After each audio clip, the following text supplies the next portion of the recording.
from Kristoff. Thank you, Kristoff, for today's tale. Forgiven or not, we shall see. Simon and Collective, many years ago, back in the mist of time, i.e. the mid-70s, I attended an all-boys grammar and boarding school with aspirations to become a proper public school, like St Custard's. The headmaster was ex-Harrow. To use a footballing analogy, we were mid-championship with a faint hope of making the playoffs. Okay. However, from the sporting point of view, we were sometimes punching above our weight in the major sports.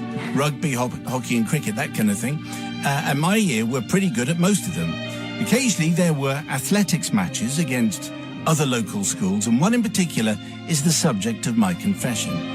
It was at a local private school who were, again, using the football analogy, at the top of Division 1 at best, but fancied themselves in the sporting arena considerably.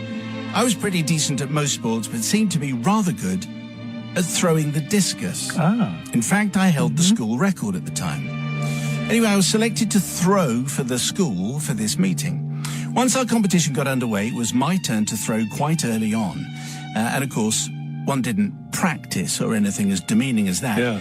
So I just strolled up to the line, picked up the nearest discus, and got into my work. Well, there were almost gasps.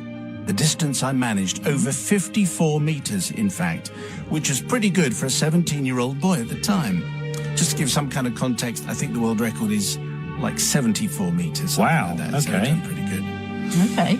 The discus came out really well and everything felt good, but 54 meters, that was incredible. Of course, you had to retrieve your own discus after the throw had been measured. And I have to admit, I strutted like a peacock for every single step. That's right.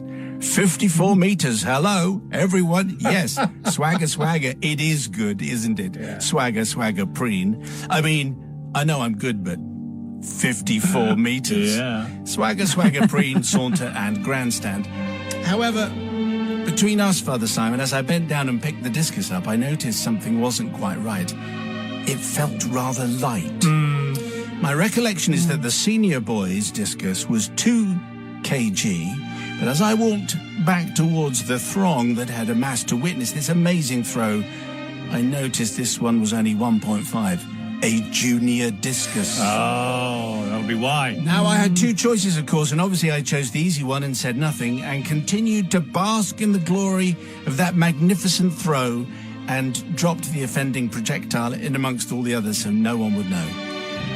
I had 2 other throws to make, of course, which I made with the correct projectile, and they were pretty good, I seem to recall, around school record distance, but nowhere near as that superb and still talked about 54 meters. To divert any suspicions from the officials and other boys, I feigned a shoulder strain after both and asked for treatment when my throws were done. I, of course, won that match by many, many meters, and in fact would have won with the other throws, but I convinced myself that it was quite okay to have cheated so blatantly, as we were up against toffs and cads, who wouldn't even have been there if it hadn't been for the oppression of the masses. Correct. By the Times Rich List obsessed parents. Yeah. And so I continued to bask in the glory, bluster and gloat, flourish and grandstand yet again. I have never cheated so blatantly in sport since, and I went on to become a mortgage broker for many years. In fact, I still am. So maybe I've been cheating ever since. And then he puts in brackets, that's an in-joke. Okay. Well, I think it's an in-joke that we all got. So I crave forgiveness not from all the other schools that I thrashed 54 meters, but from my mates who were amazed at my skill, but were always sure something dodgy had occurred, but they could never quite prove it. Ha-ha! Now everyone knows the truth. Halcyon days, says Kristoff. Well, it's a shocking tale of cheating at sport. Who knew that kind of thing happened? Sister Jackie. Well, I think I'm going to have to take, shockingly, a harsh line. I know. Because my feeling is, I think, Matt and I sort of have a similar social outlook, and my feeling is that there's some toffee-nosed little Herbert who got beaten that day and went on to become a tyrannical, psychopathic CEO, making everyone's life a misery because of the injustice of it all. So I'm afraid unforgiven. Okay, unforgiven from the very harsh Jackie Brambles. Brother Matthew, brother from another gutter. I mean, I'm obviously going to forgive here just because of the class war, but also, isn't it the system that's at fault here? Surely this school that's got the croquet lawn and the ponies and no doubt jousting and everything else going on.